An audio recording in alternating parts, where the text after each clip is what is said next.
আমি আপনাকে পরিষ্কার করে বলতে পারি বিবেকসম্মতভাবে পুরো ঘটনাটা তারপর সঙ্গে আমার অভিজ্ঞতা এবং এর পূর্ববর্তী সময়ের ঘটনা শুনে সরকারের কোনো না কোনো অংশ কিংবা গোটা সরকার এই ঘটনাটা ঘটতে দিয়েছে।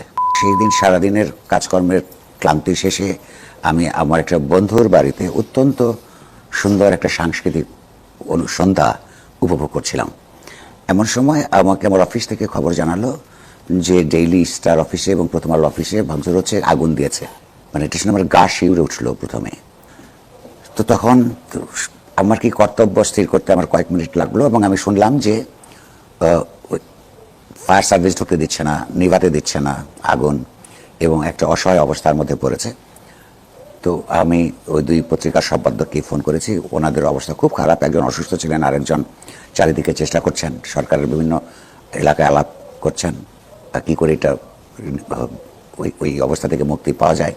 তছনছ করে ফেলেছে সব। আমি তখন আমি গত 1.5 বছরও এতগুলো মন্ত্রীকে কোনোদিন ফোন করি নাই। কয়েক মিনিটে আমি যতগুলো মন্ত্রীকে আমি ফোন করেছি, তারা প্রত্যেককেই আমি দেখেছি যে এটা বিহব্বল দেখেছি। বিহব্বলতা কোনো নেতৃত্বের লক্ষণ নয়। তারা হয়তো এই অবস্থাটা চাননি, বোঝাতে চেয়েছেন আমাকে। আমি তখন অধ্যাপক ইউনূসের সঙ্গে যোগাযোগ করবার চেষ্টা করেছি।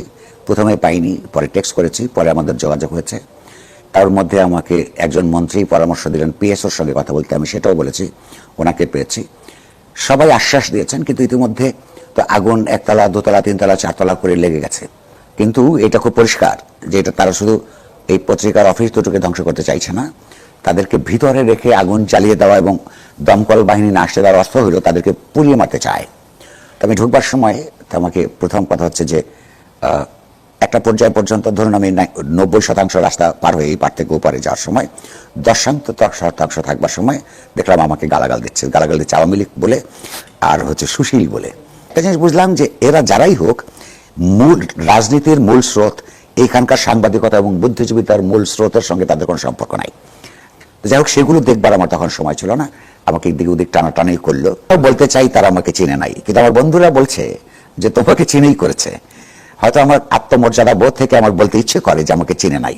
আমি আপনাকে পরিষ্কার করে বলতে পারি বিবেকসম্মতভাবে পুরো ঘটনাটা তারপর সঙ্গে আমার অভিজ্ঞতা এবং এর পূর্ববর্তী সময়ের ঘটনা শুনে সরকারের কোনো না কোনো অংশ কিংবা গোটা সরকার এই ঘটনাটা ঘটতে দিয়েছে।